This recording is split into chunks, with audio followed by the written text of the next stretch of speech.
This is the Comfort Women Memorial Statue, a meaningful landmark whose history needs to be fully understood.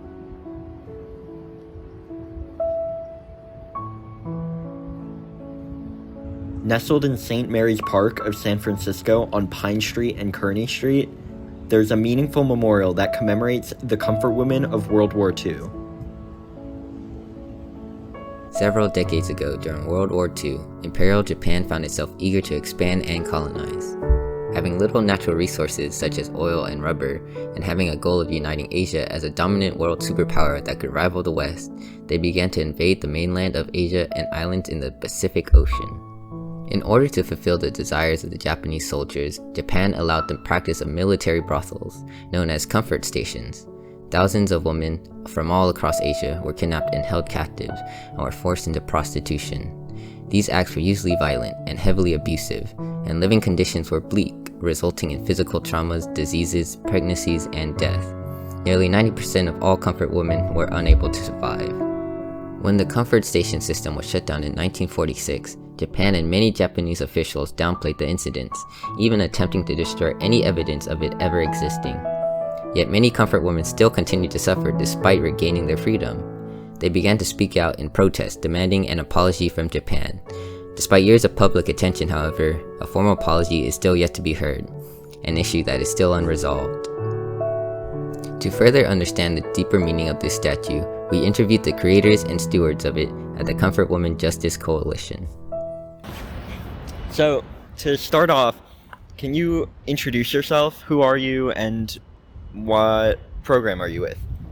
Hi, my name is Judith Mirkinson, and I'm the president of the Comfort Women Justice Coalition, and I'm also a member of the National Lawyers Guild.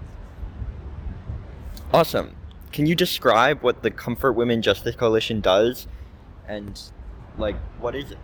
Okay, the Comfort Women Justice Coalition, or CWJC, was born in 2015 as part of the effort started by then Supervisor Eric Marr to build a statue in memory of the hundreds of thousands of women who were sexually enslaved during World War II by the Japanese Imperial Army.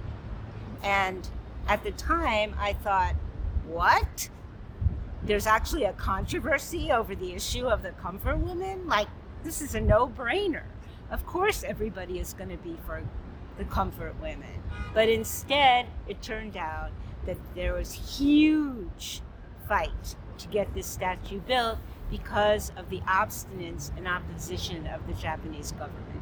If you look at the statue, you'll see that it has 3 young women from the Philippines, China, and Korea, which were the largest number of women from those countries who were sexually enslaved. And they're standing barefoot to show their struggle, hand in hand. So they're both victims and survivors at the same time.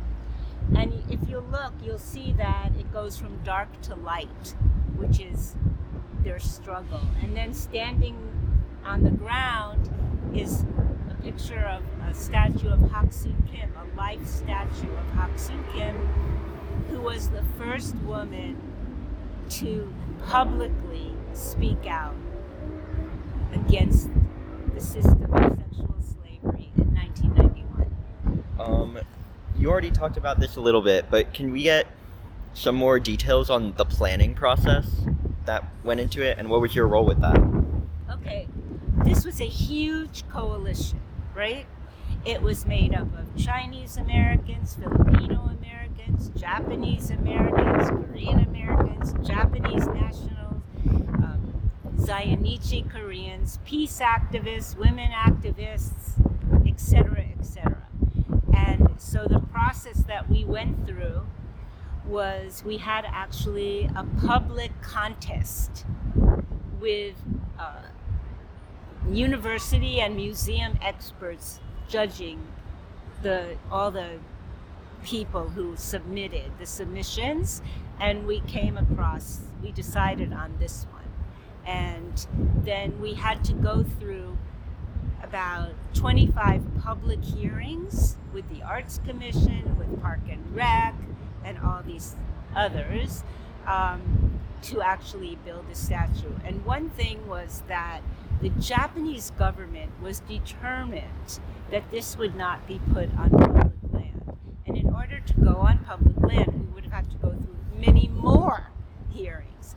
But we knew that this building was going to be built here. And under San Francisco regulations, when you have a new building, you have to have public art.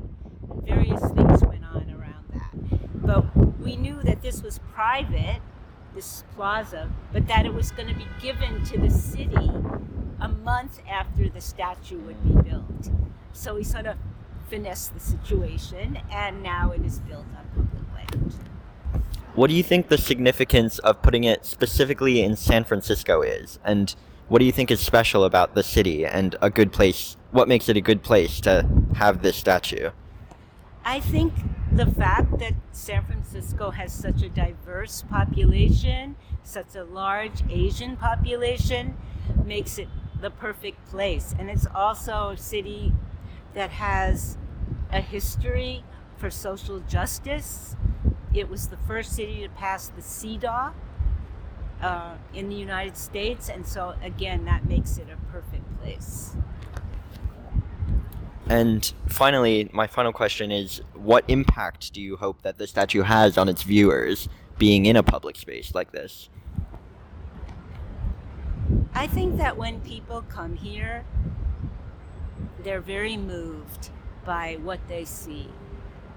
And I hope that, and it's the hope of our coalition, that people, this is not something to just leave in the past, to say, oh, this was so terrible. And of course, we still have to obtain justice for the Comfort Women because the Japanese government still refuses to apologize officially for it. And in fact, they've been going around the world making governments take down their statues. They don't want to have any record that they did this. But the other thing about it is that this is not just about these women and these girls. It's also about the issue of gender violence. And gender violence and the issue of rape and violence against women is only increasing, unfortunately. And we can see that today in Palestine, in Gaza. We can see that in Myanmar. We can see that in Haiti, in Bangladesh.